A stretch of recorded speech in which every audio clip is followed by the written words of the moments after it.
ठीक है। तो सितंबर 2021 महाराष्ट्र बोर्ड एसएससी मैथ्स 1 यानी कि अलजेब्रा का पेपर, जो रीसेंट पेपर है, आज से तकरीबन 3 महीने पहले का जो बोर्ड का पेपर आया था। सितंबर में यूजुअली वो पेपर होता है जब यूजुअली कोई ना कोई बच्चे अनफॉर्चुनेटली फेल हो जाते हैं, तो वो वाला बोर्ड का पेपर हमारे पास है। उससे पहले वाला नहीं हो सकता क्योंकि बोर्ड का एग्ज़ाम हुआ ही नहीं था लास्ट टाइम, रेगुलर मार्च में तो एग्ज़ाम हुआ नहीं, तो उसका पेपर नहीं। और उससे पहले वाला पेपर जो होगा उसमें रिड्यूस सिलेबस नहीं था, उसमें पूरा सिलेबस था। तो आज जो हम पेपर कर रहे हैं वो किस हिसाब से कर रहे हैं, रिड्यूस सिलेबस के हिसाब से पेपर है, यानी कि इसमें 2 चैप्टर नहीं होंगे। कौन से? फाइनेंशियल प्लानिंग और स्टैटिस्टिक्स, ये 2 चैप्टर आपको नहीं मिलेंगे, ठीक है। अब मैं लिखने का फॉर्मेट इमेजिन करना कि मैं ऐसे ही लिख रहा हूँ जैसे कि इस शीट पर हम पेपर लिखेंगे, मैं उसी तरह लिख कर बता रहा हूँ, ठीक है, कि आप किस तरह से इसको लिखेंगे। इसको फिलअप कैसे करते हैं उसकी कहानी अलग है, ठीक है ना। आपका जो मेन पेपर हमेशा जब शुरू होगा तो वो कहाँ से शुरू होगा, वो आपका यहाँ से शुरू होगा, बराबर। हाँ, ओके। पेपर लिखने से पहले एक बात बता दूं, जो मैं बात बता रहा हूँ ये किसी और से आपने कहीं और से सुनी हो, चाहे स्कूल टीचर से सुनी हो या किसी और वीडियो में या किसी और फ्रेंड से सुनी हो, कोई एक प्रॉपर रिजिड स्ट्रक्चर नहीं होता किसी चीज़ को बताने के लिए। जैसे कि एग्जाम्पल ले लेते हैं, एमसीक्यूज़ के हम आंसर लिख रहे हैं, तो एमसीक्यूज़ में जो आंसर हम लिख रहे हैं, तो कोई लिखता है कि क्वेश्चन नंबर 1 का आंसर ए है, उसके आगे वो आंसर नहीं लिखता। कोई बी लिखता है, उसके आगे आंसर नहीं लिखता, ठीक है ना। कोई आंसर लिख देता है पर ऑप्शन नंबर नहीं लिखता कि ए है, बी है, सी है, डी है। तो एग्जैक्टली सही वे क्या है उसको लिखने का और क्या होना चाहिए, तो हर कोई अलग अलग लिखता है। बट आपको याद रखना है, मैं बताता हूँ क्या रूल है। बोर्ड ने ऐसा कहीं स्पेसिफाई नहीं किया कि ये ऐसा लिखना है, ठीक है। एक मॉडल पेपर होगा, उसके हिसाब से आंसर लिखा जाता है। आप खाली आपको ये बात ध्यान में रखनी है, सिर्फ अलजेब्रा के लिए नहीं, 9 के 9 एग्ज़ाम के लिए आपको एक बात याद रखनी है। आप जब भी बोर्ड का एग्ज़ाम का पेपर लिखेंगे, ये मैं अपने 8 साल के पढ़ाने के बाद की बात बता रहा हूँ, 8 साल के एक्सपीरियंस के ऊपर बात बता रहा हूँ। आप जो भी पेपर लिखेंगे, आप पेपर को सामने वाले के लिए चेक करने के लिए आसान बनाएंगे। आप जितना आसान बनाएंगे उसको, आपका पेपर प्रेजेंटेशन उतना अच्छा होगा। आप बोर्ड्स के रूल को याद करके नहीं जाना है आपको कि ये बोर्ड का रूल ये है, ये ठीक है, समझ गए। तो अब हम शुरू करेंगे हमारे पेपर से, सितंबर 2021 का, ठीक है। तो सेट जो है यहाँ पर तो नहीं मालूम कि कौन सा है, ठीक है। सबसे पहला है, अब हमारे पास एक क्वेश्चन है, एमसीक्यू के पहले क्वेश्चन आएंगे, बराबर है। अब एमसीक्यू का क्वेश्चन आएगा, उसका क्वेश्चन नंबर 1A है। क्या है क्वेश्चन नंबर 1A। तो अब जब हम शुरू करेंगे बच्चों इसको, तो आपको ये ध्यान रखना है कि क्वेश्चन नंबर 1A जो है, ये क्वेश्चन नंबर 1 लिखा आपने मेन बॉक्स में, ये आपका बॉक्स होगा साइड में, बराबर है। ये यहाँ पर आपके पास ये बॉक्स है, ये बॉक्स देखा आपको यहाँ पर, ये देखा क्वेश्चन नंबर 1। इसके अंदर ए डालो मत, इसके अंदर ए को ज़बरदस्ती मत डाल दो। ए को कहाँ लिखो, उसके नीचे, ठीक है। तो क्वेश्चन नंबर 1 हुआ। अब यहाँ पर ए, अब ए हुआ, अब ए के साइड में यहाँ से 1 से मत शुरू करो, एक लाइन छोड़ो, नंबर 1 यहाँ पर आएगा, ठीक है, इत्मीनान से। मतलब आपको समझ में आना चाहिए ना कि मेरा मेन क्वेश्चन क्या है यहाँ, उसका सब क्वेश्चन क्या है यहाँ, अब मैं उसके सब क्वेश्चन का पहला क्वेश्चन क्या है, ये है ना। क्वेश्चन नंबर 1A का 1 वाला, 2, 2nd, 3rd, 4th, ऐसा, बराबर, समझ गए। पहले क्वेश्चन नंबर डालने आना चाहिए हमको। डाल दिए तो ऐसा नहीं कि फेल हो जाओगे, ऐसा नहीं है, पर इंप्रेशन अच्छा पड़ता है ना। First impression is the last impression क्यों बोला जाता है, क्योंकि अगर आपका फर्स्ट इंप्रेशन खराब रहा तो याद रखना, आप जितने भी कदम, जितना भी उस सफ़र में आगे निकलेंगे, हमेशा दूसरे से क्या रहेंगे, पीछे। क्योंकि जिसका फर्स्ट इंप्रेशन अच्छा होता है वो ऑलरेडी आपसे 10 कदम आगे निकल चुका होता है, याद रखना। इसीलिए फर्स्ट इंप्रेशन लास्ट इंप्रेशन होता है, ठीक है। शुरू करें। पहला सवाल है हमारा, कल ही हमने किया था, प्रोबेबिलिटी का सवाल है, सुन के बड़ा खुश हो जाओगे। Which number can not represent a probability, है ना। हाँ, हमें तो याद है। आज जो बच्चे, तो हमारे पास 4 ऑप्शन है। पहला ऑप्शन है 2/3 का, दूसरा ऑप्शन है 1.5 का, तीसरा ऑप्शन है 15% का और चौथा ऑप्शन है 0.7%। हमने पढ़ा था ये कि प्रोबेबिलिटी में हम क्या पढ़ते हैं, हमेशा डिनोमिनेटर क्या रहे बड़ा और न्यूमरेटर क्या रहे छोटा। कल ही करा था ना, यही क्वेश्चन था 21 में, पता है। और हमने तो पुरानी 21 से किया था, ये तो अभी का पेपर है ना, तो भी क्वेश्चन मैच हो रहा है कि नहीं। अरे समझ, यानी कि वो किताब करके जाने से कुछ फ़ायदा तो होता है ना, ऐसा तो नहीं है। तो इसके अंदर ये तो सही है, डिनोमिनेटर बड़ा और न्यूमरेटर क्या है, छोटा। 15% का मतलब क्या होता है, 15/100। तो 15/100 में भी तो यही होगा ना, 15 डिनोमिनेटर क्या है, बड़ा, और न्यूमरेटर क्या है, छोटा। 0.7 क्या होता है, 7/10। अरे होता है नहीं, हाँ ये 2/3। और 1.5 क्या होगा, 15/10, है ना। इन सब में ये एक ही ऐसा है जिसका न्यूमरेटर बड़ा और डिनोमिनेटर क्या है, छोटा। बाकी सबके डिनोमिनेटर बड़े हैं और न्यूमरेटर क्या है, छोटे हैं। तो इसीलिए ये क्या होगा, प्रोबेबिलिटी को रिप्रेजेंट नहीं करेगा। समझ में आया। तो हमारा आंसर क्या होगा, तो अब हमारे आंसर लिखने का तरीका ये रहेगा। फर्स्ट वाले का हमारा आंसर है ऑप्शन बी है। तो हमारा आंसर मतलब यहाँ पे मार्जिन होती है, तो यहाँ आप क्या लिखेंगे, बी, और बी के आगे यहाँ पर फॉर सेफ्टी साइड आप 1.5 भी लिख देंगे। सामने वाले को आसानी हो जाएगी कि वो 1.5 देख लेगा, बार बार क्वेश्चन पेपर में जाना नहीं पड़ेगा कि बी क्या था। ठीक है, हो गया पहला सवाल, 1 मार्क्स आपका जेब में। ठीक है, दूसरा सवाल, अरे ध्यान से, ये तो बड़ा आसान है। Find the value of common difference of A P. एक ए पी आपको दिया हुआ है, ठीक है। मैं पहले क्वेश्चन लिख देता हूँ यहाँ पर। क्वेश्चन ये आपके पास -10, -6, -2, 2 एंड सो ऑन हेंसफोर्थ। इसमें बस कॉमन डिफरेंस निकालना है कि कितना हो। कॉमन डिफरेंस कैसे निकालते हैं, फॉरवर्ड माइनस बैकवर्ड, यही करते हैं ना। तो फॉरवर्ड क्या है, -6, क्या माइनस होगा, -10। तो -6 माइनस माइनस प्लस, 10 में से 6 जाएगा, कितना बचेगा, 4। क्या बचेगा, 4। तो यहाँ पर 4 वाला ऑप्शन जो है वो ऑप्शन सी है। तो इसका ऑप्शन नंबर क्या आएगा, सी, और मैं यहाँ क्या लिख देता हूँ, 4। तो हमारे ये सेकेंड का आंसर हो गया। समझ आया, ताकि आपको सोल्यूशन याद रहे, इसलिए मैं यहाँ पे मिटा नहीं रहा हूँ। ठीक है, वरना मिटा देना चाहिए मुझे यूजुअली। ये सॉल्व करके एग्जाम में नहीं दिखाना, आपको क्या करना है, एमसीक्यू में खाली ये लिखना है। समझ गए, सॉल्व करके नहीं दिखाना। Third question, which of the following quadratic equation has root 3,5। कौन से क्वाड्रेटिक इक्वेशन के रूट 3, 5 है। क्या ऐसा क्वेश्चन किया था हमने, याद आ रहा है कुछ, अच्छा ठीक है। तो इसके लिए पहले मैं चारों क्वाड्रेटिक इक्वेशन यहाँ लिख देता हूँ, आप लोग डायरेक्ट आंसर बताओ।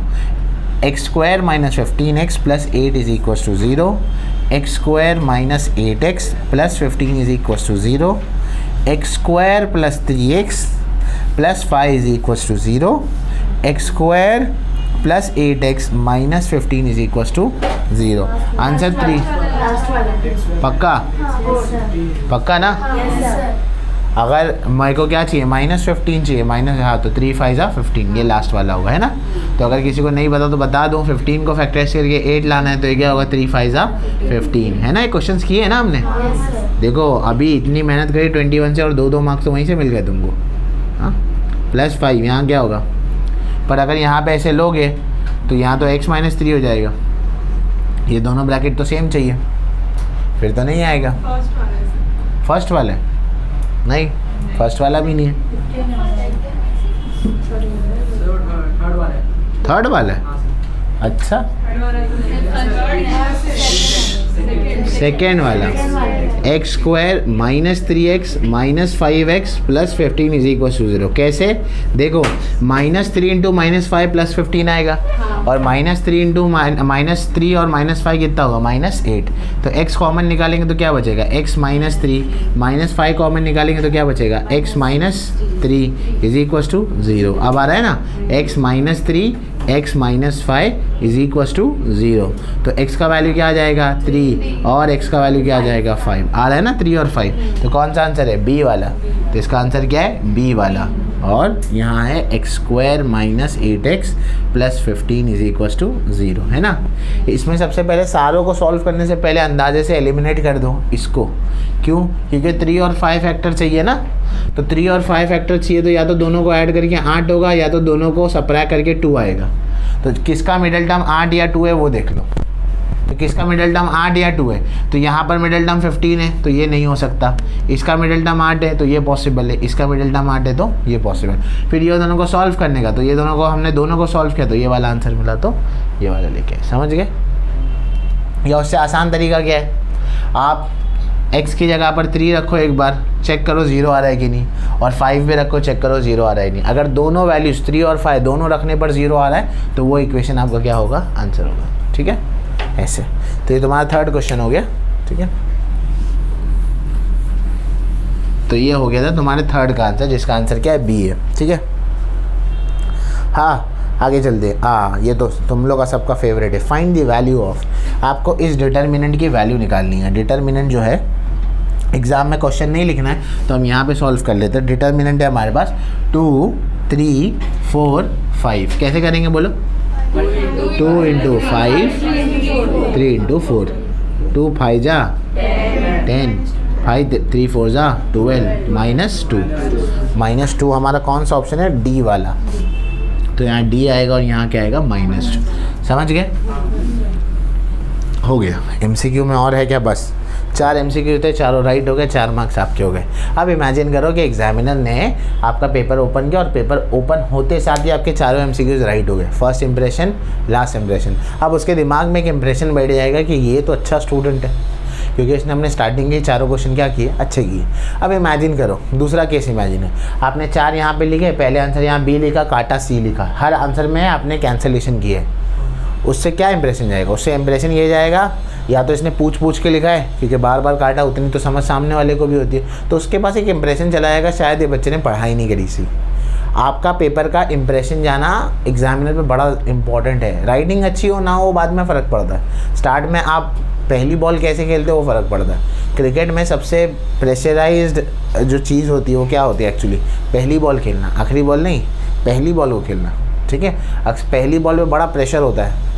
ठीक है, चलो अब आएंगे हम लोग क्वेश्चन नंबर 1B पर। कहाँ पर आएंगे? क्वेश्चन नंबर 1B पर। अब क्वेश्चन नंबर 1B है तो अक्सर लोग बोलते हैं कि नया क्वेश्चन कहाँ से शुरू करने का? नए से शुरू करने का। ठीक है, अब सवाल ये आता है कि सपोज करो ये मेरा पूरा पेज पे भर गया है, अब एमसीक्यू तो नहीं भरेगा, 4 लाइन में ही हो जाएगा, ये 4 लाइन में हो गया। अब तुम नया क्वेश्चन कौन सा? अगर क्वेश्चन नंबर 2 रहेगा तो मतलब ये मेन जो क्वेश्चन नंबर 2 रहेगा वो, अगर बी है तो यहाँ बी डाल के शुरू कर दो नीचे से। क्यों? क्योंकि अगर तुमने 4 लाइन लिखी और बोले नहीं मैं तो पीछे पेज पे लिखता हूँ, अपने को तो जितने मांगेंगे उतने सप्लीमेंट तो देंगे, है ना। इससे क्या होगा? पेज वेस्ट होगा, और ये भी एक अच्छी बात नहीं है। आपको पेपर के वज़न पे तो मार्क्स नहीं है ना, कि पाव किलो पेपर दोगे तो 40 मिलेगा, ऐसा तो नहीं है ना। तो क्वेश्चन नंबर बी आप सेम पेज पर शुरू करेंगे, हाँ, पर ये डब्बे में नहीं लिखेंगे, नीचे तो दूसरा डब्बा है वहीं पर लिखेंगे क्वेश्चन नंबर बी। समझ गए ना? जो छोटा मार्जिन है ना साइड में, वहीं लिखेंगे आप। क्वेश्चन क्या है देखो, okay, decide whether the equation is a quadratic equation और नॉट जस्टिफाई। आपको जस्टिफाई करना है कि ये क्वाड्रेटिक इक्वेशन है या नहीं। अब क्वेश्चन क्या है वो देखो, और जहाँ बी लिखा उसके आगे 1 नहीं लिखेंगे, वो लाइन को छोड़ के नीचे 1 लिखेंगे। तो देखो क्वेश्चन क्या है, m³ - 5m² + 4 = 0। क्या है? क्वाड्रेटिक इक्वेशन है? नहीं, क्योंकि इसकी हाईएस्ट पावर क्या है? 3। तो लिखेंगे since degree of above equation is, आप पूरा इक्वेशन लिखेंगे पेपर में, is 3, therefore it is not a quadratic equation. आप क्यों ई नहीं लिखेंगे, आप पूरा लिखेंगे एग्जाम में कि क्वाड्रेटिक इक्वेशन नहीं है। ठीक है ना, आया था? ठीक है, 1 मार्क्स वाला ही क्वेश्चन है, तो इस पर भी 1 मार्क हो गए। अब तक कितने मार्क मिल गए आपको? 5 मिल गए। दूसरे सवाल पर जाते हैं, बात नहीं, दूसरे सवाल पर जाते हैं। For a given AP A = 3.5, D = 0, find TN। ये क्वेश्चन किया हुआ याद है? D 0 है तो क्या होगा? A के बराबर होता है। हाँ, TN किसके बराबर होता है? A के बराबर होता है। पढ़े थे ना, याद है पिछले में? फिर भी लिख देता हूँ A + n-1 D। ठीक है, तो TN वैसे क्या, वैसे A का वैल्यू क्या है? 3.5, n-1 D क्या है? 0, तो ये पूरा 0 हो जाएगा, तो TN क्या आएगा? 3.5। लो, ये तुम्हारे 6 मार्क्स यहाँ पर हो गए। 40 मार्क का पेपर है, अब तक आपने 40 में से 6 मार्क्स आप कर चुके हैं, यानी 34 मार्क्स का और लिखना है। हो गया? समझ गए? तीसरा सवाल ये भी आप कर चुके हैं। इफ़ तीसरे सवाल में दिया है x + 2y = 5, ये है इक्वेशन नंबर 1। दूसरा है 2x + y = 4, इक्वेशन नंबर 2। आपको बोला है x + y निकालने। क्या निकालने बोला है? x + y निकालने। सीधा सीधा ऐड कर दो, 1 मार्क का क्वेश्चन है ना, ज़्यादा दिमाग मत लगाओ। 1 मार्क्स का है ना, तो काम भी उतना ही देंगे। सीधे लिखेंगे हम लोग यहाँ पर ऐड 1 और 2। अगर हम 1 और 2 को ऐड करेंगे तो क्या होगा? यहाँ होगा x + 2y = 5 2x plus Y is equal to 4। X plus 2y कितना होगा? Sorry 3x plus 3y is equal to 9। 3 यहाँ से कॉमन आ जाएगा, x plus Y is equal to क्या होगा? 9। 3 1 जा 3 3 जा बराबर है, तो x plus Y is equal to 3 हो गया हमारा सॉल्व। 1 मार्क्स मिल गया हमको। ठीक है, तीसरा सवाल ये भी कर चुके हैं ऐसा क्वेश्चन हम। चौथा सवाल पर आते हैं। चौथा सवाल है if 2 coins are toss simultaneously write the sample space. 2 coin toss हुए हैं, तो कैसे स्टार्ट करेंगे? पहले ऐसे लिखेंगे 2 कॉइन्स आर टॉस साइमल्टेनियसली, कल सिखाया था ना। फिर सैम्पल स्पेस में हम जो हमारा सैम्पल स्पेस है HH TH HT and TT हो गया सॉल्व। समझ आई बात? हो गया, बस एन ऑफ एस बोला नहीं निकालने, खाली सैम्पल स्पेस बोला है तो निकाल देंगे। ये हमारा फाइनल आंसर होगा। हमेशा हर आंसर को हमको बॉक्स में करने की ज़रूरत है, बॉक्स में कर दिए। ठीक है, 8 मार्क हो गए तुम्हारे, 32 मार्क का पेपर बाकी है। ठीक है, हाँ देखते रहे ना अभी, मतलब टाइम मैंने कितना बहुत लेट शुरू किया, 3 बजे तो नहीं शुरू किया। हो गया। अब क्वेश्चन नंबर 2 पर जा रहे हैं हम लोग। तो क्वेश्चन नंबर 2 पर जा रहे हैं, तो हमारा पेज कितना भी भरा रहने दो, कितना भी छोटा रहने दो, क्वेश्चन नंबर 2 हमेशा कहाँ से स्टार्ट होगा? नए पेज से। तो नेक्स्ट पेज पर हम जाएंगे, वहाँ हम लोग जो साइड में जो डब्बा है वहाँ लिखेंगे क्वेश्चन नंबर 2, उसके नीचे लिखेंगे A और फिर लिखेंगे 1। अब इस क्वेश्चन में आपको ऑप्शन है, कोई भी 2 सम करने हैं। ठीक है ना, तो समय की पाबंदी के हिसाब से कोई भी 2 सम करेंगे और इसके अंदर 3 सम रहेंगे और तीनों के तीनों एक्टिविटी बेस्ड सम है, तो तीनों में से कोई भी 2 कर दो। ठीक है, आप एग्ज़ाम में सबसे पहले क्या करेंगे? तीनों सम को पहले चेक कर लो कि तीनों में से कौन से 2 अच्छे आते हैं, वो कर दो। समझ गए? अच्छा, पहला सम है first term and the common difference of APR 6 and 3 respectively complete the following activity. S27 निकालना है, सब दिया हुआ है, तो जो जो दिया हुआ है मैं वैसे लिखते चलूँगा। A का वैल्यू क्या है? 6, D का वैल्यू क्या है? 3, S27 आपको पता लगाना है, ये बोला गया है। फिर बोला है कि SN का फॉर्मूला है n/2, यहाँ पर डैश है तो यहाँ क्या आएगा? 2A plus n-1D। ठीक है, तो जो बॉक्स है एग्जाम में उस पर बॉक्स आना चाहिए आपका भी, वरना मालूम कैसे पड़ेगा आंसर क्या है ना? डैश नहीं, बॉक्स है तो बॉक्स। ठीक है, अब वैल्यू सब्स्टिट्यूशन है तो S27 है 27/2। 2A की जगह उसने डायरेक्टली 12 लिखा है क्योंकि 6 2 क्या होगा? 12 ही होगा। और यहाँ पर 27 - 1 है, फिर D की जगह बॉक्स है तो D में क्या आएगा बोलो? 3 आ जाएगा, बराबर है। अब बोला गया कि S27 है 27/2 है, उसके बाद यहाँ पर डायरेक्ट बॉक्स है, यानी कि इसको पूरा सॉल्व करके बता दो पहले क्या हो जाएगा। 27 - 1 26, 26 × 3 6 3 18, 3 2 78 + 12। याद है ये क्वेश्चन कर चुके हैं हम? याद है सब? 21 से अब दे दो किए थे, है ना? 90 का हाफ कितना होगा? 45 होगा। ठीक है ना, तो 27 × 45 कर देंगे आप। 1225 ऐसा कुछ आंसर था ना? 1215 हो गया। 1215 आसान है, समझ में आया? ठीक है, इसलिए बोल रहा था एग्ज़ाम के टाइम पे जो तुमको सारी चीज़ें बना कर देना, ये तुम्हारे लिए एक ट्रेजर है, ख़जाना है, तुम कभी भी रिवाइज कर सकते हो बैठ के। ठीक है, तब भी फ़ायदा नहीं उठाए तो हो गया फिर तो। चलो, तो ये 2 मार्क्स का क्वेश्चन था, तुम्हारे लिए हो गया क्वेश्चन। ठीक है, समझ आई बात? ठीक है, मैं इसको रब करता हूँ, मैं नीचे अगले क्वेश्चन की तरफ चलता हूँ। उसके नीचे वाला क्वेश्चन ही करूँगा मैं, तीनों क्वेश्चन नहीं करूँगा क्योंकि 2 ही करने हैं, अभी टाइम नहीं है हमारे पास इतना।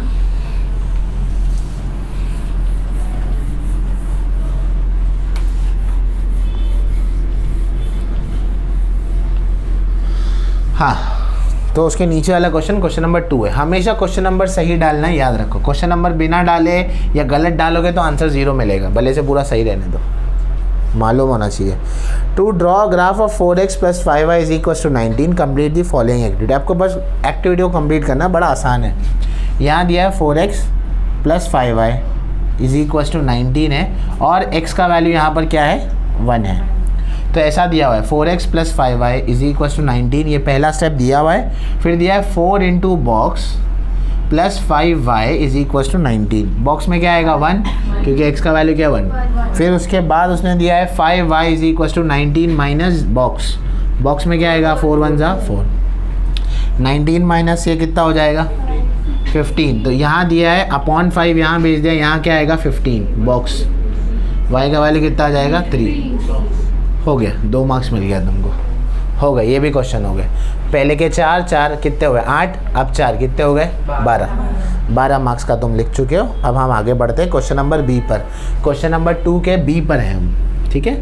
अब हम क्वेश्चन नंबर 2 के बी पर गए हैं, ठीक है। चलें देखें क्वेश्चन क्या है। देखो ये क्वेश्चन तो तुम्हारा फेवरेट होना चाहिए। Determine the nature of the root of the quadratic equation. Quadratic equation का नेचर निकालना है। क्वाड्रेटिक इक्वेशन के नेचर निकालने के लिए हम क्या निकालते हैं, डिस्क्रिमिनेंट b² - 4ac। अगर b² - 4ac is equal to 0 हुआ तो क्या होता है, real and equal. b² - 4ac greater than 0 हुआ तो क्या होगा, रियल एंड अनइक्वल। और b² - 4ac लेस देन 0 हुआ तो क्या होता है।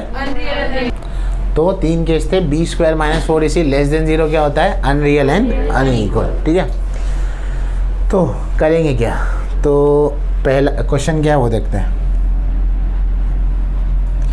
2x² - 5x + 7 is equal to क्या है 0, ठीक है।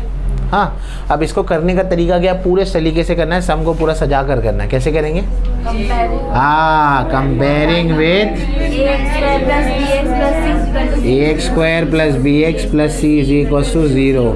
सो a का वैल्यू क्या है 2, b का वैल्यू -c का वैल्यू 7। देयरफॉर b² - 4ac निकालना है, तो -5² 4 2 × 7 -5 का स्क्वायर 25 4 2 ज़ा 8 8 7 ज़ा 56 बराबर। अब ये जो भी आंसर आएगा वो तो नेगेटिव होने वाला है। कितना आएगा, 15 में से 6 गया, कितना बचेगा -31, पक्का। तो ये क्या है, less than 0। Therefore the roots are unreal and unequal समझ गए, हो गया, पक्का, हमने ख़त्म। तो ये दूसरा क्वेश्चन हो गया। इसमें 4 क्वेश्चन करने थे। तीसरा प्रोबेबिलिटी का कर देता हूँ ध्यान से। ये क्वेश्चन भी कल भी हमने ऐसा क्वेश्चन किया है, स्ट्रॉबेरी और इसकी जगह बॉल्स थे हमारे पास। A box contain 5 strawberry chocolates, 6 coffee chocolates and 2 peppermint chocolates. Find the probability that chocolate picked at random from the box is a coffee chocolate. समझे, एक बॉक्स में, देखो सेकेंड क्वेश्चन है, प्रोबेबिलिटी निकालनी है, तो ठीक है ना। सैम्पल स्पेस में हम लोग लिखेंगे 5 स्ट्रॉबेरी चॉकलेट्स है हमारे पास, है ना, प्लस 6 कॉफ़ी चॉकलेट्स है हमारे पास, और 2 पेपरमिंट के चॉकलेट है हमारे पास, ठीक है। तो टोटल कितने हो जाएंगे, 6 5 11 और 13 हमारे पास टोटल 13 यूनिट्स ऑफ चॉकलेट है हमारे पास, बराबर। सो n(s) कितना आएगा, 13 आएगा, बराबर है। इतनी बातों के सैम्पल स्पेस ऐसे ही लिखना एग्जाम में भी चल जाएगा, ठीक है ना। 5 स्ट्रॉबेरी 6 चॉकलेट एंड पेपरमिंट। हाँ, अब यहाँ तक होने के बाद फाइंड द प्रोबेबिलिटी दैट, यहाँ निकालना है that picked up at random from the box is coffee chocolate होना चाहिए। सो देखो ए इवेंट क्या होगा, getting a coffee chocolate, getting a coffee chocolate, ठीक है ना। तो n(a) कितना हो जाएगा, 6 हो जाएगा। प्रोबेबिलिटी ऑफ ए का फॉर्मूला क्या है बोलो, n(a)/n(s). n(a) कितना है बच्चों, 6/13 हो गया, समझ आया, बस ख़त्म यहाँ पे सब हो गया। चौथा सवाल देखेंगे, 3 सवाल कर लिए ना, चौथा देखेंगे, ठीक है। चौथे सवाल में ये तो तुम्हारा और फेवरेट है। For the simultaneous equation variable x and y, if dx is 49, dy is -63, d is 7, find x and y। मतलब dx आपको दिया हुआ है 49, dy आपको दिया हुआ है -63, d आपको दिया हुआ है 7। आपको x और y निकालना है, कैसे निकालेंगे, therefore by Cramer's rule x is equal to क्या होगा, d। तो dx कितना है 49/7, that is 7, and y is equal to क्या है, dy/d। dy कितना है -63/7, दैट इज -9। ऐसा छोड़ना नहीं है, पूरा भी इतना भी बड़ा बॉक्स नहीं बनाना है। लास्ट में ये लिखना है, यहाँ लिखेंगे सोल्यूशन। हाँ, ध्यान से देखो क्या बोल रहे हैं, यहाँ क्या लिखेंगे, सोल्यूशन, और यहाँ लिखेंगे आंसर। इस सोल्यूशन को सॉल्व किए, उसका आंसर क्या मिला 7, और y का क्या मिला -9, और इसको बॉक्स करेंगे। समझ गए। पेपर प्रेजेंटेशन में एक आगे की बात बता रहा हूँ, इतना बड़ा बॉक्स करने की ज़रूरत नहीं है। समझ नहीं आई बात? ठीक है, हो गया। 5वां नहीं करा रहा हूँ क्योंकि 4 ही करने थे, ये 4 हो गए। तो और 8 मार्क ऐड हो गए हमारे पास। तो कितने हो गए हमारे पास? 4 4 8 हुए थे, फिर 12 और ये 20। आधा पेपर सॉल्व हो गया तुम्हारा। 20 मार्क तुम्हारे को पूरे मिलेंगे अभी तक। ठीक है, तो पूरे 20 के 20 हो गए। आधी कहानी तुम्हारी ख़त्म, अब आधी कहानी बची। ठीक है, अब बताओ मेरे को इसमें भी स्टार्टिंग के 20 मार्क में क्या टफ लगा तुमको? कुछ भी नहीं, अल्हम्दुलिल्लाह कुछ भी टफ नहीं था। बराबर है, क्योंकि तुमने अभी पिछला सारा रिवीजन किया है, इसलिए तुमको बोला था ना मैंने, क्या जाके पेपर सॉल्व करो। तुम अगर एक एक बात सुनोगे ना मेरी, तो अब तक तो तुम्हारा 10th में सिर्फ मोहल्ले में या स्कूल में टॉप नहीं होता, मुमरा में टॉप कर जाता कोई। पर अब सुने तब ना, हर बात प्रूफ करके देनी पड़ती है हमारे बच्चों को। चलो ठीक है, जाने दो, तुम्हारा ही नुकसान है, मैं क्या करूँ। आपको कोच ऑस्ट्रेलिया का मिलता है, टीम बांग्लादेश की, क्या ठीक है, क्या कर सकते हो। हाँ, थोड़ी बहुत अपनी तारीफ मैं कर लेता हूँ। ठीक है, चलो मजाक कर रहा हूँ। ओके, हाँ ये क्वेश्चन तो अभी तो तुमको माना। 2 digit number is form from the digit 2 3 5। कल प्रोबेबिलिटी में किए थे। हाँ, सबर ठीक है, विदाउट रिपीटेशन। अरे एक्टिविटी बेस्ड है और आसान है। ठीक है, हाँ तो अब सुनो, तो क्या है वो सुनो। सैम्पल स्पेस क्या है वो सुनो। पहला सैम्पल स्पेस में दिया है 23 25 32, बॉक्स है 52 और 53 है, और नंबर्स देख लो क्या है 2 3 5 है। तो 32 के बाद क्या आएगा? 35 आएगा। तो n ऑफ s कितना हो गया? 2 4 6। तो n ऑफ s कितना हो गया? 6 हो गया। ये पहला निकाल दिए। अब क्या बोला है? ए इवेंट के अंदर सिर्फ ऑड नंबर आना चाहिए, और 3 ऑड नंबर दिया है, सिर्फ एक ऑड नंबर डालना है। मैं बाकी नहीं लिख रहा, इसमें ए इवेंट में ऑड नंबर बातें नहीं। 23 25 डैश और 53। बताओ यहाँ क्या आएगा? कौन सा ऑड नंबर है यहाँ पे? 35। फिर से 35 ही आएगा ना ऑड नंबर। 23 हो गया, 25 हो गया, ये तो इवन हो गया, फिर ये ऑड हो गया और ये ऑड हो गया। तो n ऑफ ए कितना हो जाएगा? 4। अब p ऑफ ए पूछा है और बोला है कि यहाँ लिखो n ऑफ एस, और यहाँ क्या आएगा? n ऑफ ए। अब कई बच्चे बोलेंगे मेरे को प्रोबेबिलिटी आता है, खाने के साथ प्लेट खाऊंगा, वो वाला हिसाब में यहाँ पे सीधा नंबर लिख देगा 4, हो जाएगा गलत। अगर यहाँ n ऑफ एस है तो यहाँ क्या आएगा? n ऑफ ए आएगा। गलती वो नहीं करनी है ना, हड़बड़ी नहीं करनी। फिर आपको बोला गया निकालो आंसर, यहाँ 6 दिया गया, यहाँ डैश है, तो अब यहाँ क्या लिखेंगे? 4। तो फाइनल आंसर हमें क्या मिलेगा? 2/3। 2 2 ज़ा 2 3 ज़ा, और ये क्या है? बॉक्स में है ये वाला पार्ट। ठीक है, 3 मार्क का क्वेश्चन था, 3 मार्क मिल गए आपको। अगला क्वेश्चन नहीं करा रहा हूँ मैं, ये 3 मार्क का क्वेश्चन है, बहुत बड़ा क्वेश्चन है ना 3 मार्क्स के लिए। हो गया, अगले सवाल पर जाते हैं, बी पर। ये किसका बी है? 3 का बी है। हाँ थोड़ा सा वहाँ, तो क्वेश्चन नंबर 3 का बी जा रहे हैं हम लोग। ठीक है, ये 3 का ए से एक क्वेश्चन करना था, अब 3 का बी पे जा रहे हैं। हाँ ये फर्स्ट था ना उसमें क्वेश्चन, ये नेक्स्ट लाइन से लिखना। ठीक है, अच्छा अब बी में कोई भी 2 क्वेश्चन करने, 3 मार्क का एक क्वेश्चन है। अगेन तुम्हारा फेवरेट क्वेश्चन। ठीक है, अभी तो तुम बोलोगे सर हमारी तो किस्मत थी, हमने कल प्रोबेबिलिटी 21 किया है। देखो बस क्वेश्चन देखो, in an AP sum of 3 consecutive terms is 27 and the product is 504, है ना। फाइंड दी टर्म्स, और ये तो देखो नीचे कंसेक्यूटिव टर्म्स लिखा हुआ भी है, कौन सा लेना है? a माइनस डी, ए और a प्लस डी। देखो यहाँ लिखा हुआ है, दिखा? हाँ, तो यहाँ क्या लिखेंगे बोलो? हाँ, let 3 consecutive terms be Anil Sunil Sushil, a minus d, a और a प्लस डी, बराबर है। फिर क्या करते हैं हम लोग? Therefore according to first condition, तुम पूरा लिखना, ACC 1 मत लिखना, अकॉर्डिंग टू फर्स्ट कंडीशन तीनों को क्या करना है? हमको ऐड करना है। तो a माइनस डी, a और a प्लस डी ऐड करके कितना मिलेगा हमको? 27। Minus D plus D cancel, 3a is equal to 27, 3 1 ज़ा 3 9 ज़ा, a का वैल्यू क्या आ गया? 9। समझ में आया? अब दूसरी कंडीशन क्या थी? According to second condition, a minus D into a plus D is equal to 504। याद है? फिर इसके आगे क्या करते थे हम लोग? ये दोनों को लेते थे a माइनस डी और a प्लस डी को क्या लिखते थे a square minus D square into A is equal to 50। ये रिवीजन का पावर होता है। जब पहली बार मतलब थोड़े 1-2 दिन पहले जब ये सम कराया था एपी का, तब मेरे को ये थोड़ा सा एक्सप्लेन करना पड़ा था। अब अगर यही सम को तुम तीसरी बार घर जाके कर लोगे ना, चौथी बार किसी को पढ़ा दोगे, ऐसा है। पर आप बच्चे समझते नहीं है, रिपीट करने साल भर तुमको क्यों बोलता है।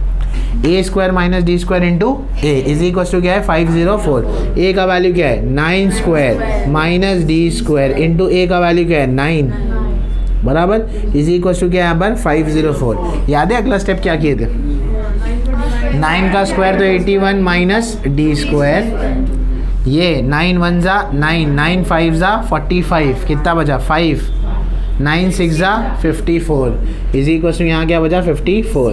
इसको यहाँ और इसको 81 माइनस 54 इज इक्वल टू क्या आएगा डी स्क्वायर इज इक्वल 56 है, सॉरी, तो कितना बचेगा 36। डी का वैल्यू क्या आएगा प्लस और माइनस 6 बराबर है, दो वैल्यू आएंगे ना। अब हम क्या करेंगे, therefore the 3 consecutive terms are for the 3 consecutive terms और क्या टर्म्स होंगे वो a minus D a plus D होता है, बट तो इसमें पहला लिखेंगे for a is equals to 9 and d is equals to 6, और दूसरा कौन सा लिखेंगे a is equals to 9 and d equals to -6। समझ में आया, सॉरी। तो यहाँ पर a माइनस डी है, सो a का वैल्यू क्या है 9, तो 9 माइनस 6 कितना होगा 3, फिर a है तो a क्या है 9, फिर a प्लस d है तो a प्लस डी यानी कि 9 प्लस 6 कितना होता है 15। क्या हुआ कहाँ पर, अच्छा 25 होता है, ओके। तो ये कितना आएगा 5, तो यहाँ पर क्या कर दो 5, यहाँ भी क्या कर दो 5, तो यहाँ क्या होगा 5, तो कितना आएगा 4, यहाँ पे क्या करेंगे 5, तो 9 प्लस 5 कितना होता है 14। ठीक है, हो गया। अब फिर से यहाँ क्या करेंगे a माइनस डी है, तो यानी कि क्या होगा 9 माइनस ऑफ -5 कितना हो जाएगा 14, a 9 और a प्लस डी यानी कि 9 प्लस -5 यानी कितना आएगा 4। ठीक है, अभी भी सम ख़त्म नहीं हुआ है, बोर्ड में हम देयरफॉर फिर आंसर करके लिखेंगे, देयरफॉर आंसर आएगा therefore the terms are the terms या 3 कॉन्जिक्यूटिव टर्म्स आर क्या क्या थे 4, 9 एंड 14 और 14, 9 एंड 4। ठीक है, समझ में आया, हो गया। तो ये सम भी यहाँ पर ख़त्म होता है, ये 3 मार्क का एक सम था, तो ये आप कर चुके तो हो गया, समझ में आया, ओके। तो ये क्वेश्चन हुआ। अब इसी के क्वेश्चन बी में सेकेंड वाला सम देखेंगे। अब तक हमने 20 मार्क का किया था सॉल्व, फिर उसके आगे भी कितने हो गया 3 और ऐड हो गए, 26 हो गया पक्का, कि 23 हुए, ठीक है 26 हो गया, चलो मान लिए 26 हो गया। अब आगे वाला सम देखते हैं, ठीक है। इसी के नीचे वाला सम है आप लोगों का ही फेवरेट है, क्वेश्चन नंबर 3B का सेकेंड वाला, क्रेमर्स रूल से सॉल्व करना है। ठीक है, देखो 4m plus 6n is equals to 54, 3m plus 2n is equals to कितना है 28 है। अरे चलो ना यहाँ देखो ना अभी, ठीक है अभी तुम्हारे पास सम है, हाँ हाँ ठीक है बुक है, ठीक है। अब कैसे करेंगे, d निकालेंगे पहले, तो d कैसे होगा 4 6 3 2, ठीक है, तो d निकाल लेते हैं, 4 2 ज़ा 8 माइनस 10, dx निकालना है, क्या होगा 54 28 6 2, 54 2 ज़ा कितना होगा 108, 28 6 ज़ा 8 6 ज़ा 48, रफ ये रफ वर्क कहाँ करेंगे लास्ट पेज पे एग्जाम में, 8 6 ज़ा 48, 8 डाउन 4 कैरी, 6 2 ज़ा 12, 12 प्लस 4 16, तो ये कितना हुआ 168, 168 में से कितना निकालना है 108 माइनस 60, कितना बच रहा है -60, तो यहाँ पर तो -60 आ गया। अब क्या करेंगे dy पाटिल डी वाई निकालेंगे, क्या है 4 3 54 28, 28 4 ज़ा करना पड़ेगा, ठीक है ना। 28 4 ज़ा 4 8 ज़ा 32, 2 डाउन 3 कैरी, 4 2 ज़ा 8, 8 प्लस 3 4 2 ज़ा 8, 8 प्लस 3 11, 1 1 2 माइनस 54 3 ज़ा करना पड़ेगा, 4 3 ज़ा 12, 5 3 ज़ा 15, 15 प्लस 1 16, 162। तो 162 में से 112 को माइनस करो तो -50 हो गया इतना। अब आपको सिर्फ कहाँ तक जाना है, x और y बोला है, हाँ। तो देयरफॉर बाय क्रेमर्स रूल, ठीक है, आगे लिख लेना x is equal to D X upon D X का वैल्यू क्या है -60 अपॉन -10 कितना आएगा 6, y is equal to D Y upon D Y कितना है -50 अपॉन -10 5 आएगा। देयरफॉर हमारा आंसर क्या होगा, x is equal to 6 and y is equal to 5। समझ में आया। तो एग्ज़ाम में आपको ये चेक करेंगे, समझ रहे हो, ये चेक होगा x और y था या m और n था। तो जहाँ m और n था ना, तो ये सबको क्या कर दो, ध्यान दो, ये dm कर दो, ये dn कर दो, ये dn कर दो, ये dn करो, ये m करो, यहाँ m करो, यहाँ n करो, यहाँ n करो, पेटीएम करो, है ना, ठीक है। वो ऐड इतना आता था कि रात में सोते वक्त आवाज़ आती थी, पेटीएम करो, हैं पैसे देते रहने हैं, ठीक है। 2 ही सम करने थे इसमें, ये क्वेश्चन में 4 सम आते हैं बच्चों, 2 ही सम करने थे। तो 2 इसके नीचे के 2 क्वेश्चन में, एक तो प्रोबेबिलिटी का क्वेश्चन है और उसके नीचे वाला ग्राफ बनाना है। ग्राफ का क्वेश्चन काफ़ी आसान है यहाँ पर, तो ग्राफ अभी तो बोर्ड पे बना के दिखाऊंगा नहीं। तो ये हमारा हो गया क्वेश्चन नंबर 3 हो गया। अब आते हैं हम लोग क्वेश्चन नंबर 4 पर, जिसमें आपको कोई 2 क्वेश्चंस करने हैं, ठीक है। जो आसान होगा वही बताऊंगा इसके अंदर भी, ठीक है, ताकि आपको एक कॉन्फिडेंस आ जाए। अब ये क्वेश्चन नंबर 4 जो है, हाँ, तो देखते हैं क्वेश्चन नंबर 4। क्वेश्चन नंबर 4 और 5 बचा है। टोटल आपको 3 क्वेश्चन करने हैं और आपका पेपर ख़त्म हो जाएगा। मैंने तकरीबन कितने बजे शुरू किया था पेपर करवाना, 3:30 बजे। कितना बज रहा है अभी, 4-5 हो रहा है, ठीक है ना। 30-35 मिनट हुआ, अभी 3 सम बाकी है, ठीक है ना। अच्छा, वो भी मैं आपको पढ़ा के करा रहा हूँ, खुद से नहीं कर रहा हूँ, मतलब मैं खुद पर्सनली सॉल्व नहीं कर रहा हूँ, है ना। ये तो पढ़ा रहा हूँ मैं आपको, आप करेंगे तो और कम टाइम लगना चाहिए, ठीक है। क्वेश्चन नंबर 4 करा रहा हूँ मैं। क्वेश्चन नंबर 4 का सेकंड कराता हूँ, थर्ड कराता हूँ। क्वेश्चन नंबर 4 है। अब क्वेश्चन नंबर 4 का सेकंड, एनी 2 करना है, तो मैं अब सेकंड वाला बता रहा हूँ, ठीक है। आप चॉइसेस ले लेना पेपर में, आपको चॉइस मिली तो कोई बुरी बात नहीं है। जो सब में आपको डाउट है कि यार मेरे से नहीं हो सकता, तो रुक जाओ। और इस साल तो और आसान है, 2 चैप्टर रिड्यूस है प्लस आधा घंटा ज़्यादा है, तो उससे एक एडवांटेज ये कि आप पहले रफ में थोड़ा सा सॉल्व करके देख ले कि यार हाँ मेरा आंसर आ रहा है, तब आप आधे घंटे का एडवांटेज है, आराम से सॉल्व करें अगर ऐसा लगता है तो। वो भी सिर्फ क्वेश्चन नंबर 4 और 5 के लिए, बाकी क्वेश्चन तो लिखते साथ सॉल्व होने चाहिए, ठीक है ना। हाँ चलो, क्वेश्चन नंबर 2 देखते हैं क्या है। ध्यान से, हाँ, ये वर्ड प्रॉब्लम है, ठीक है। ये थोड़ा सा तुमको ऊपर से जा सकता है, इसलिए when 1 is added to the numerator as well as denominator of a certain fraction, it becomes 1/2।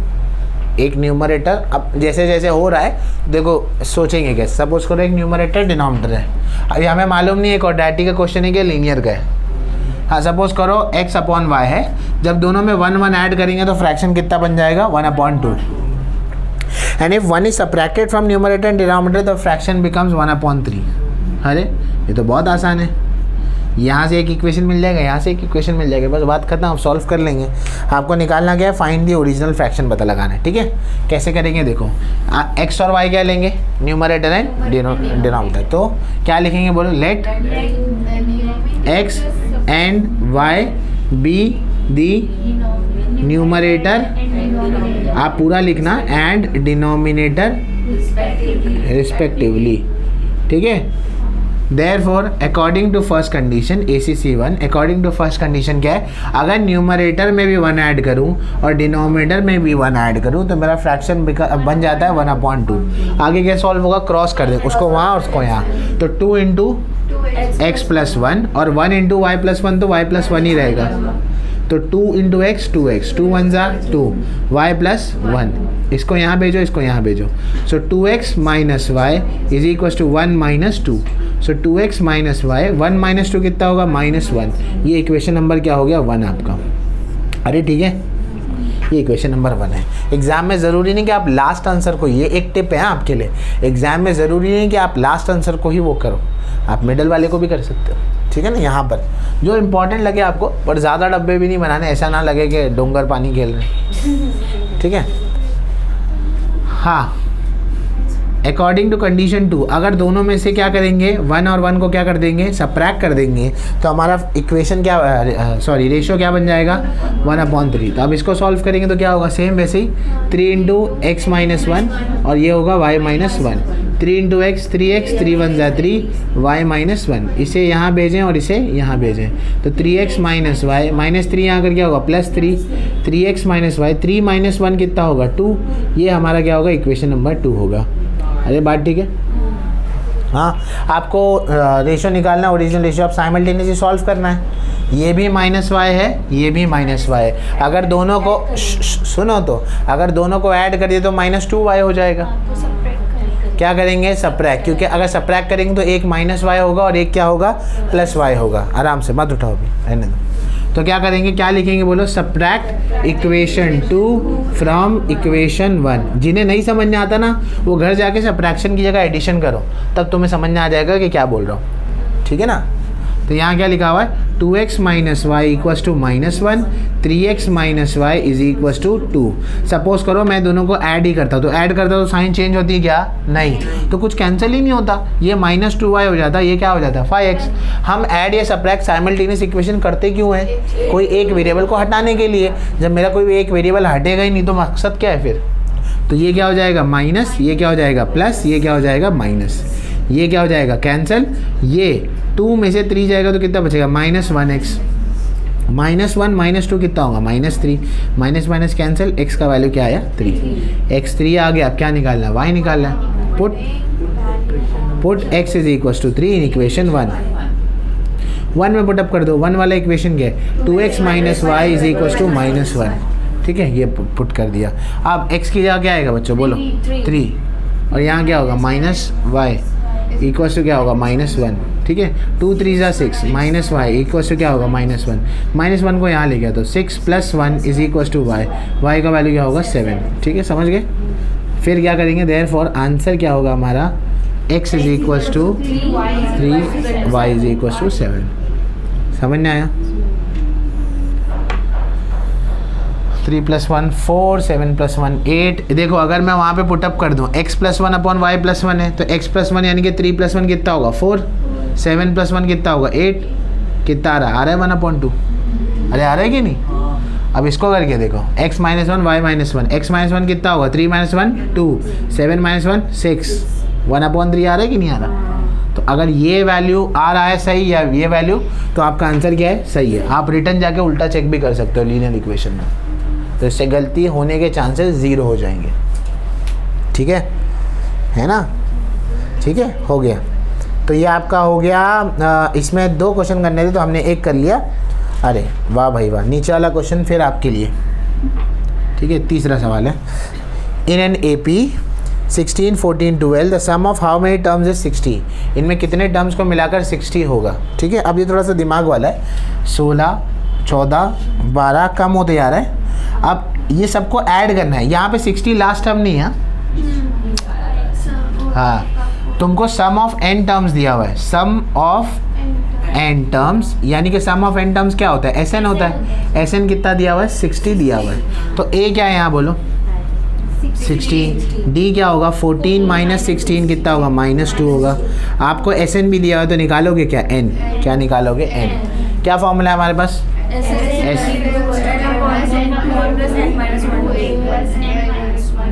वाह क्या बात है। तो SN है ना, दिया तो नहीं है, डायरेक्ट वैल्यू दिया 60, n का वैल्यू नहीं दिया तो वैसे ही रहेगा 2A, A का वैल्यू क्या 16 और यहाँ क्या होगा नहीं मालूम है n - 1 और D का वैल्यू क्या -2। इतनी बात समझे, ठीक है।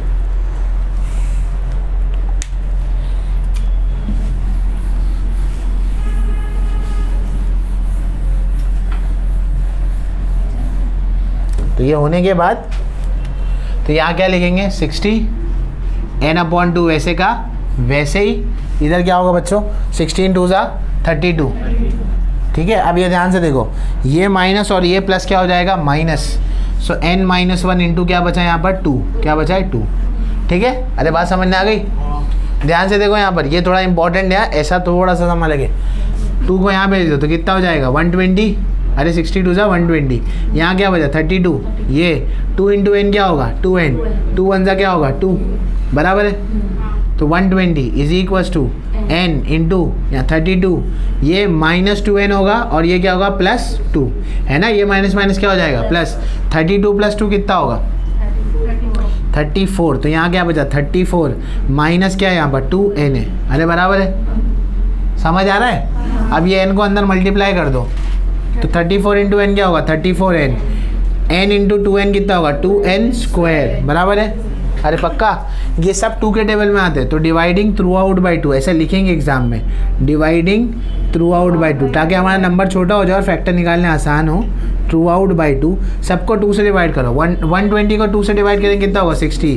34 को 2 से डिवाइड करेंगे कितना होगा 17 और 2n यानी कि क्या होगा 1n², बराबर। ये दोनों को यहाँ लेकर आ जाओ तो -n² यहाँ आकर क्या हो जाएगा +n², +17 यहाँ आकर क्या होगा -17n और +60 वही है तो वो वैसे का वैसे ही है। क्या ये क्वाड्रेटिक इक्वेशन बन गया या नहीं बन गया? अब अल्टीमेटली ये क्वाड्रेटिक इक्वेशन बन गया। अब इसको सॉल्व करना है। अब कैसे सॉल्व करेंगे 60 को फैक्टराइज करके -17 लाना है। कैसे लाएंगे फैक्टर्स? अभी किसी ने बोला कि 12 और 5 होगा, शाबाश, वेरी गुड। तो 12 और 5 हमारा इसका फैक्टर होगा, तो देख लेते हैं। सो अगर 12 और 5 हमारा फैक्टर होगा तो हम इसे ऐसे लिख लेंगे, ये ऐसा हो जाएगा हमारे लिए बच्चों n² -12n -5n +60। देखो अगर क्वाड्रेटिक इक्वेशन आएगा तो ये सब आगे का कर पाओगे, वरना नहीं कर पाओगे, इसलिए हर चैप्टर एक दूसरे से लिंक है। तो यहाँ से क्या होगा मैंने n -12 -5 आएगा, यहाँ n होगा, प्लस का माइनस होगा और यहाँ पे क्या होगा 12 5 60 होता है ना। तो यहाँ होगा n -12 और यहाँ होगा n -5 is equal to 0। Therefore n -12 is equal to 0 और n -5 इज इक्वल टू 0।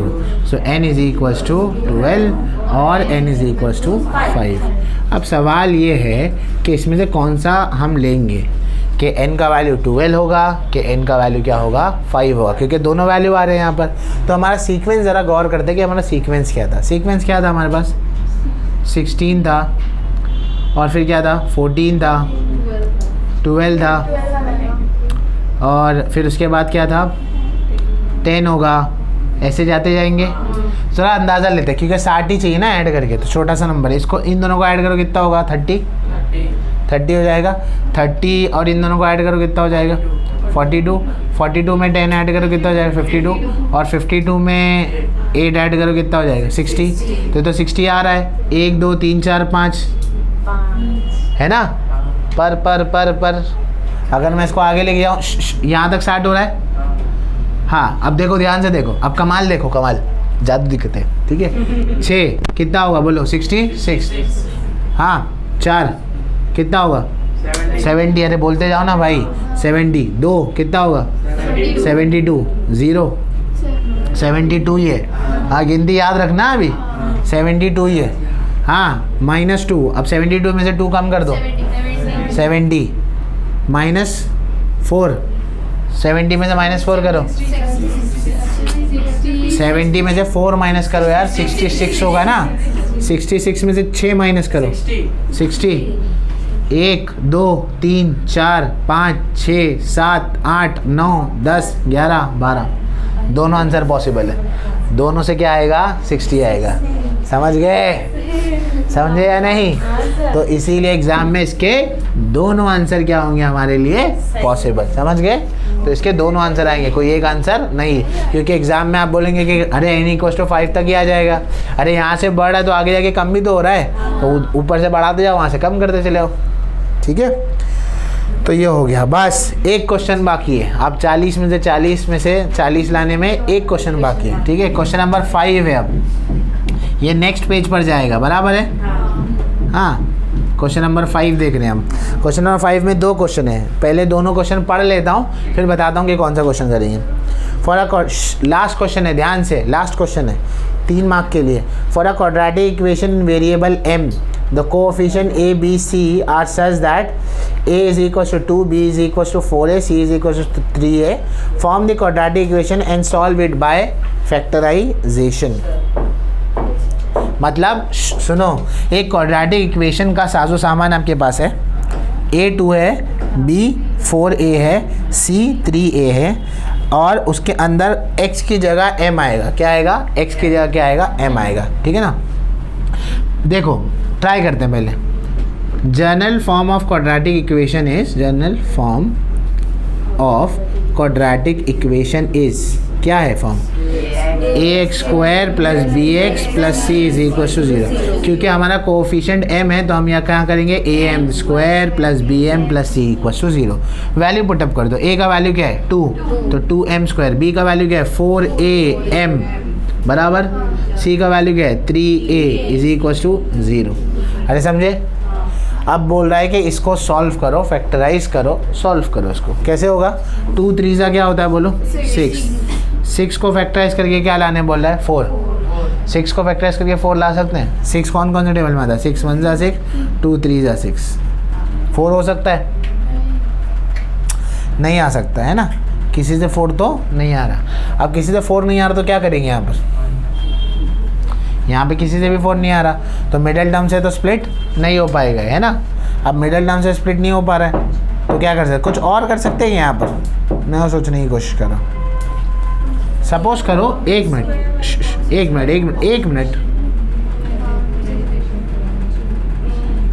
देखो, ये 4 को 2a प्लस 2a लिख सकता हूँ, 4am होगा।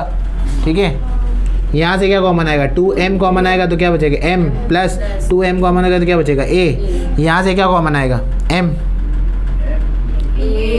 a कॉमन आएगा तो क्या बचेगा? 2m प्लस, नहीं पॉसिबल हो रहा है अभी भी। कुछ कॉमन तो यहाँ से भी, क्योंकि वहाँ ये है। तो अब क्या करेंगे? अगर ये कॉमन नहीं निकल रहा तो क्या करेंगे? बट उसने बोला है कि इसको फैक्टराइजेशन मेथड से ही करना है। ठीक है, तो अगर इसको फैक्टराइजेशन मेथड से बोला है तो आपको भी उसी से ही करना पड़ेगा। तो इसको कैसे कर सकते हैं फैक्टराइजेशन मेथड? 2 3 से हमारे पास 6 है। 6 को कोई तो ट्रिक होगी ना इस पर, सोचना। चलो ठीक है, तो इसमें सेकंड क्वेश्चन देख लो उसकी जगह, फर्स्ट की जगह। ठीक है, तो सेकंड जो है हमारे पास उसमें दिया है right any one arithmetic progression with a common difference 5। कोई भी अरिथमेटिक प्रोग्रेशन बना लो पर उसका कॉमन डिफरेंस क्या होना चाहिए? 5। सबसे आसान क्या? 5 का टेबल लिख लो। ठीक है, find the nth term in sum of n term find out करना है। बड़ा आसान है ना, n टर्म निकालना है। 5 10 15 एंड सो ऑन है। ठीक है, आपको tn निकालना है, यानी nth टर्म, यानी कि क्या निकाल? tn और sn निकालना। तो a का वैल्यू क्या है? 5, d का वैल्यू क्या है? 5 है, n ही रखना है। तो tn का फॉर्मूला क्या है? a plus n minus 1d। So tn वैसे ही रखो, a का वैल्यू 5 है, n माइनस 1, d का वैल्यू क्या है? 5 है। 5 इंटू n 5n, 5 1 जा 5 बराबर है। tn वैसे ही यहाँ पर -5 + 5 क्या हो जाएगा? कैंसिल। tn का वैल्यू कितना आएगा? 5n। बड़ा आसान है ना। t3 यानी कि 5 3 जा 15, d4 यानी कि 5 4 जा, है ना। 5th टर्म क्या होगा? 5 इंटू 5। 6th टर्म क्या होगा? 5 इंटू 6। और है ना, लॉजिक है ना, बेसिक लॉजिक। एसएन का फॉर्मूला क्या है? n/2 2a plus n minus 1d। यहाँ पे बस n का वैल्यू मत लिखो और जो है वो लिख दो। n/2 2a, a का वैल्यू क्या है? 5 है, n माइनस 1d का वैल्यू क्या है? 5 है। ठीक है, 5 2 सा कितना हो जाएगा? 10 हो जाएगा। ठीक है ना, 5 इंटू n 5n, 5 1 जा 5, 10 माइनस 5 कितना हो जाएगा? 5 प्लस 5n, और यहाँ क्या आएगा? sn। यहाँ क्या होगा? sn होगा। ठीक है ना, बस छोड़ दो। अगर ज़्यादा चाहिए इसमें तो ये अंदर मल्टीप्लाई कर लो। 5 इंटू n क्या होगा? 5n, और फिर ये 5n इंटू n क्या होगा? 5n² अपॉन क्या आएगा? 2। बस ये तुम्हारा sn हो गया, सम खत्म हो जाएगा। sn और tn निकालना था, हो गया यहाँ पर। समझे? तो फाइनल आंसर में अगर चाहिए तो आंसर लिख देना। इसका आंसर क्या होगा आपका? T N is equals to 5n, S N is equals to 5n square plus 5n upon 2। ये तुम्हारा फाइनल आंसर होगा। समझ गए? हो गए तुम्हारे पूरे 40 में से 40 मार्क यहाँ पर कंप्लीट होते हैं। यहाँ पर पूरे मार्क्स तुमको पीछे दे देना, यहाँ पर पूरे मार्क्स मिलते हैं तुमको।